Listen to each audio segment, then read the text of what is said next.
Hey, konnichiwa minasan, it's Gray from Wakizashi's Teahouse over in Japan. How are you doing? You good? I hope you're genki.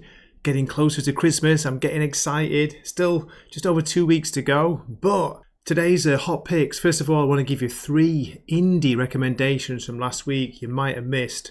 The first one is Prairie Gods Issue 3 from Mad Cave Studios. Written and drawn by Shane Connery Volk. This is $4.99, but I tell you what, it's worth every penny because this is a really cool kind of one and done. I mean, it works on its own as a one and done story, which opens up, well, it opens in the present day, but we go back into the past in the no man's land trenches of World War One and one soldier's story and what happens, what he experiences there. It is not what you expect. A really, really good story with some very indie style art. Look at the cover here. This gives you an idea of the art, the interior art, but it's great. It's a really good single issue. Next up from Dark Horse we had Christmas 365 issue 1 by 2 writers, Mikey Way and John Rivera. That's right, it's Mikey Way from My Chemical Romance. Is that brother of Gerard Way? I think so. Jonathan Rivera did The Cave Carson Has an Interstellar Eye. So this is a really cool, I think it's going to be a mini-series, maybe 4 issues. Yeah, it looks like it, 4-issue mini-series with a little bit of a strange look at Christmas, a little bit of a Ice Cream Man feel to it. Also, you know, Twilight Zone. Something's going on. Look at the cover here. They've got a Christmas tree burning. Yeah, so just something a bit different, but I do like this art by Peter Kowalski, who's also doing art on, oh my god, what's it called? Got it, it's Dark Horse's Where Monsters Lie, Cul-de-sac. That's I think it's a 4 or 5 issue miniseries at the moment as well. Yeah, so same artist on those books. Quite a distinctive style, really cool. Do check it out. My third recommendation from last week, also keeping with the Christmas and holiday spirit, it is from Image Comics and Top Cow Productions. Top Cow Holiday Special, All Through the House, issue 1. $3.99 for this. It's 3 8-page mini tales by Margaret Bennett, Mark Silvestri and Matt Hawkins. Love this cover, by the way, by Silvestri. Look at that. So it does feature some of the Witchblade universe characters. A Tale from the Darkness featuring Santa Claus, a family of darklings, and Aphrodite 9. Not that familiar with the characters outside of the Witchblade characters, which I kind of know, just a little bit. But these are really good. There were 3 really cool little Christmas tales with, yeah, a Top Cow slant or spin on them. Okay then, let's get on to Gray's hot picks for this week. It'll be December the 11th, 2024.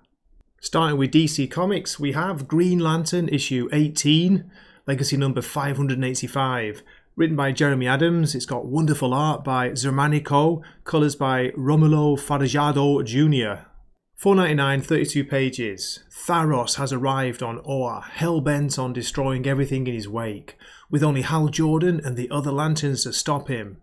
Meanwhile, Kyle uncovers the secret of the Source Lantern as Varon moves to gain its power for his own.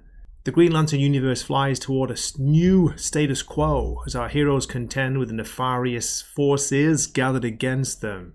Love this main cover here by Zermanico again. Look at this. The art has been so good in this series when he's on it. And you can tell that Jeremy Adams is having a blast writing this. It's so much fun to read. It's probably one of the best DC comics out there right now. I hear it's going to make a lot of people's lists for Best of DC for this year. What do you think? Are you reading it? If not, why not? Next we have Batman and Robin issue 16, written by Philip Kennedy Johnson, art by Carmine de Giandomenico, Miguel Mendonça, and colours by Marcelo Maiolo. So this is $4.99, 32 pages. Phil Kennedy Johnson's new run on Batman and Robin, even though you wouldn't know that by the numbering. It says here, as the dynamic duo attempt to solve the mysteries of Memento's recent attacks, Batman begins to fear that his bond with his son and partner is beginning to fracture. Is it simply teenage angst, or is Damian truly pulling away from his father? Meanwhile, Memento emerges from the shadows, and the stone-faced spectre of atrocities past makes himself known in Gotham's underworld. Okay, let me shout out this awesome variant cover by Dan Panosian. It really caught my eye. Love the colouring in this, and yeah, what can I say? Robin's boots are pretty awesome too. So this has been a really good series, I think, since Phil K. Johnson took over. I'm really enjoying it. The last issue ended on a big cliffhanger, so looking forward to seeing where it goes. Next up, with a rather simple cover, it is Batman Dark Patterns issue 1. Written by Dan Watters with art by Hayden Sherman. Yes, that's right, Hayden Sherman of Absolute Wonder Woman fame. But I've got to say, I've seen the interior art, well, I've seen some of the pages, and they look much better than the Wonder Woman one, in my opinion. Really good style to it. This is $4.99. It's going to be a 12-issue, I think, mini-series as far as I know. It says here, set during the early years of Batman's career, Batman Dark Patterns delves into 4 mysterious cases as he attempts to cement his place as Gotham City's protector. This is a Dark Knight detective at his most stripped down, a man relying on his wits, his skills, and little else. Case 01, We Are Wounded. A series of sickeningly gruesome murders has sent shockwaves through Gotham. Are these the random works of a serial killer, or is there something more sinister at play? So yeah, it's a serial killer mystery from Dan Watters. We Are the Wounded Part 1. Looking forward to it. I like his writing. If you've been watching my channel for a bit, you'll know that. But yeah, see how it goes. There are only 3 issues listed so far. Shame about the cover. There's a variant cover by Steven Subic, but sorry, I don't even like the variant. So yeah, I will probably choose this one as the main cover. And finally from DC, from my picks this week, Batman Santa Claus Silent Night Returns issue 3. This is a weekly 5-part series. $3.99, 32 pages, written by Jeff Parker, art by Lucas Kettner, Michel Bandini, and colours by Marcelo Maiolo again. The Justice League is trapped in the Hollow Kingdom, hunted by monsters and skeletons. Innocents everywhere are falling to the Silent Knight's sword, including a hero everyone was counting on. Oh my god. Right when Klaus looks to have an edge, he goes missing. To be honest, the only way we see this turning around is if Zatanna pulls something really good out of her hat. Ho ho ho, there we go. Yeah, still enjoying this. It's weekly. It's a good, fun Christmas story. Reminds me a little bit of a kind of inferior version of Grant Morrison and Dan Morris' Klaus. If you haven't read those, by the way, do recommend those. And there are review videos of them up on my channel if you go back in time. Me and Jim from Weird Times Comics covered them. I think it was this time last year. Wow, that takes me back.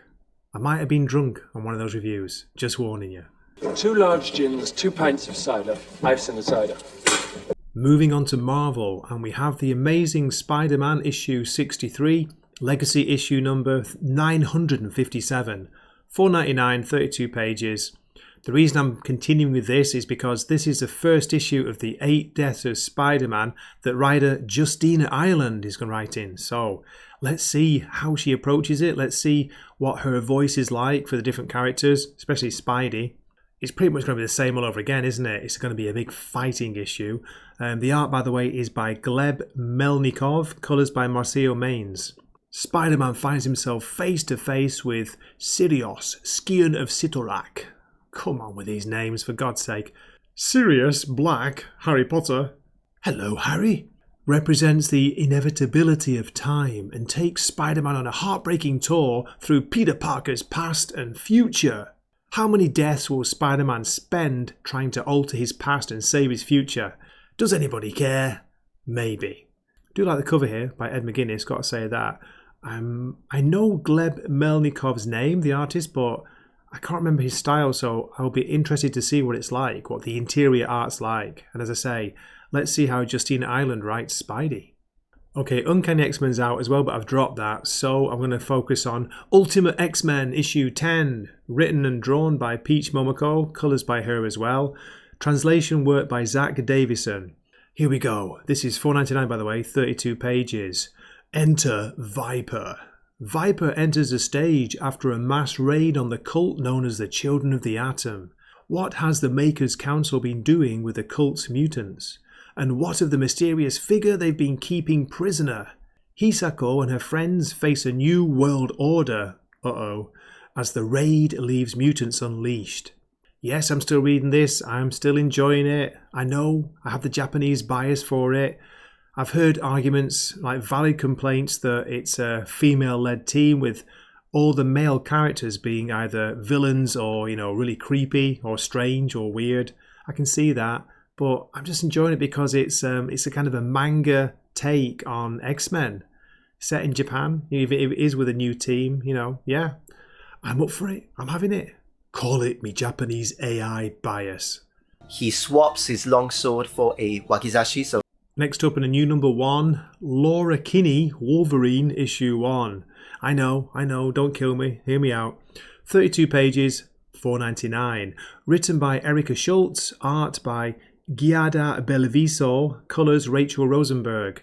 Now, I've never read this character, and it's a number 1, that's the only reason I'm trying it, and I have enjoyed some of Erica Schultz's work recently. Rat City, part of the Spawn universe, was good, so yeah, I want to give it a shot. Let's see what it says in the solicitation. We're told that Laura Kinney, X-23, has left the ultimate assassin life behind. But as she encounters mutants being forced to use their powers against their will, Laura Kinney Wolverine, I'm not saying Wolverine on its own, takes it upon herself to right these wrongs. Okay, that's right. Erica Schultz, who also wrote Hallows Eve, which was pretty good at times. Rising star artist, it says, Giada Belviso from Bloodhunters, Miss Marvel Annual, I don't know them. They bring Laura on her first mission abroad in the From the Ashes era. Let's see what it's like. Let's give it a shot. Not that plus by the cover. It's alright, the main cover. Variants aren't really up to much either. And my final pick from Marvel is this stunning cover, by the way. Alien Paradiso issue 1. Written by Steve Fox. Art is by Edgar Salazar and Peter Nguyen. Sorry, I don't know how to pronounce it. I know. I wish the interior art was like this cover. I've got to say that. Look at that. Anyway, let's have a look.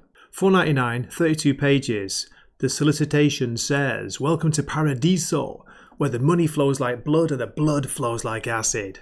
The Tulum of space, Paradiso is a hidden gem among the colonies, with its tropical climate, white sandy beaches, and a remarkable population of hyper-wealthy criminals. When colonial marshals Dash Nanda and Lydia Reeves are sent there to bust a smuggling ring, they think they've hit the job assignment jackpot. But the only ones getting lucky here are those hungry enough to take what they need." I've not been a big fan of Marvel's Alien comic books so far. I've jumped in and out, read a few issues here and there. Nothing's really pulled me in. But, as I say, it's a new number 1. The cover is amazing. Gonna give it a shot. Let me know if you're going to pick it up as well. Moving on to indies, we have Transformers issue 15 from Image Comics and Skybound, $3.99 for 32 pages. Written by Daniel Warren Johnson, art is by Jorge Corona, colours by Sarah Stern. Soundwave moves to finish the war with the Autobots, and all of Earth will suffer. Meanwhile, Optimus Prime and Wheeljack search for the answers to a mystery that may change everything they knew. That's all it says in the solicit. Yeah, Transformers has consistently been one of the best comics out there. It's up to issue 15 now. It's been going for over a year. Can you believe it? Are you reading it? Do let me know in the comments. Next up from Titan Books, we have Conan the Barbarian, issue 17 by Crom. Not by Crom, you know what I mean. Writer Jim Zub and artist Danica Brine, colours Yao Canola. A new Conan arc begins. Conan the Cimmerian and Belit, pirate queen of the Black Coast, are in their prime, enjoying a life of decadence and debauchery.